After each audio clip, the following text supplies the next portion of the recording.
Hello everyone. Today I am going to talk about why R is suitable for market research as well as social science research. So first of all, R is a open source software, and that is why it is openly available, freely available, and you can modify the code as per your requirement, and you are not bound by any license fee. And the second thing is that R has many packages that are very useful for data manipulation, and that is why it is extensively used for analyzing big data as well as in many data analytics field. Now some of these packages which I frequently use for my research purpose, these are the dplyr package, which is used for data manipulation. Likewise, your data is in a tabulated form and you want to manipulate it. Then there is a package called tidyr, which is used for tidying messy data. Suppose you have a data that has missing values, that has values which are not in the correct format, the dates and other important information which are not in the right format. So you can tidy that up by using the tidyr package. Then we have the ggplot2 package, which is a good tool for visualizations. So you can create many colorful visualizations and they are fully customizable. Then we also have a package called word cloud, which is used for creating word cloud from your text data.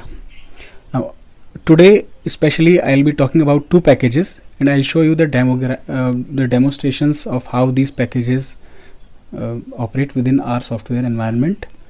The first one is the squeezy package, which creates Tableau style visualizations, and you can create visualizations even without knowing the basics of coding in R, so you don't need to learn any coding skills.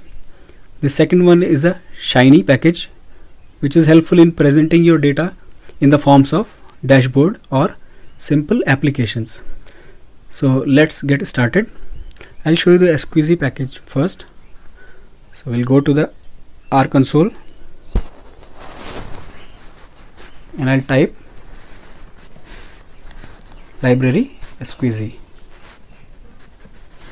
to access the package. Now I need to run the squeezy command with the dataset name inside the bracket. My dataset name is saved as an object S, so I am just typing S. You will see that the ggplot builder opens up inside a web browser. So now I have all my variables on the top row. Here you can see the roll number of the candidates, the subject name, category of the candidate, total score in that exam, and the result type. So if I can fill these variables by just dragging them into either the X or Y column, or fill them in to get advanced plots. So first of all, I am going to just plot a histogram of scores. So I'll drag it on the Y axis and I simply get a histogram of all the candidate scores. So you'll see the candidate score range from roughly from 100 and extending up to 280 or 300, and the mean score lies somewhere between 180 to 190. So this is the basic histogram. Now if I want to see the histograms of the candidate result, in one histogram you can see the two type of results. So I am dragging the result inside the fill column. So you can see that I have two forms of result here, the AP and the JRF. The JRF histogram is slightly on the higher end.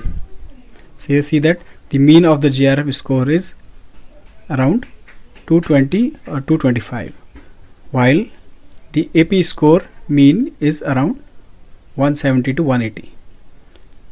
Similarly, I can fill in the histogram by the category code. So this is just a drag operation. You do not need to learn any coding. So my categories are marked by the color, and you can see the 4 different categories marked by the histogram. Now if I want to see the box plot, I simply have to change the category, I have to drag it into the X column, and I get 4 separate box plot for the 4 different categories of candidate here. And you can even color those categories by using the category column and putting it inside the fill column. So here we have. So this is just a very simple example of how XQSGE can be used for building our visualizations without any coding skills. Now you can change the axis labels. Likewise, I want to rename the title, so I'll say candidates score, and the same will be updated in the plot title. If I want to change the X label, so I can change it simply, and that will reflect in your X label settings. Then there are also options to change the color. So if you want to change the color scheme to a different one, it will automatically update just by clicking. Now we have a lot of options. Likewise, a line plot, we can have area plot, a scatter diagram with points, we have a violin plot which is very similar to a box plot, we have bar diagrams, we have box plot, we have density chart, and we have tile plots. So these will be applicable depending on the type of data that you are dealing with. Now let's go to the Shiny package. So to run my Shiny app, I have to simply call the Shiny app name inside the bracket.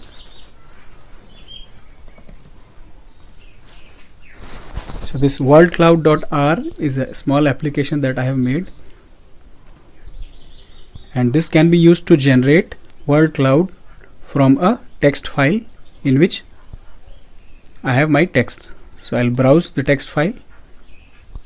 This is my text file here.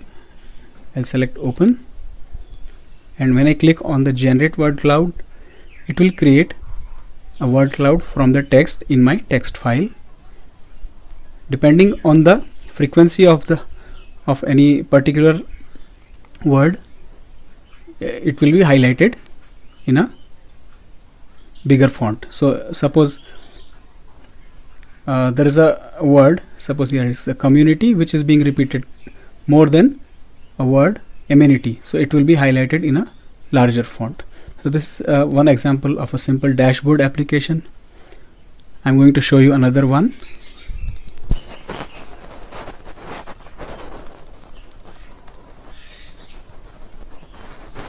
So here I have another dashboard application with all the homestays and hotels of Uttarakhand state.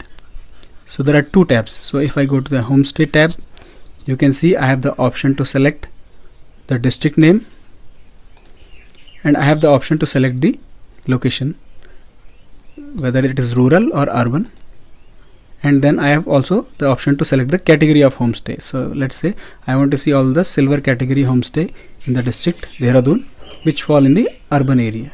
So these are my homestay list. I have also created a tab to see the summary of the district, all the homestays in the district. So within the Dehradun district, I have rural and urban homestays. They are plotted on a bar diagram, and inside there I have 3 color code to segregate the type of or the category of homestay.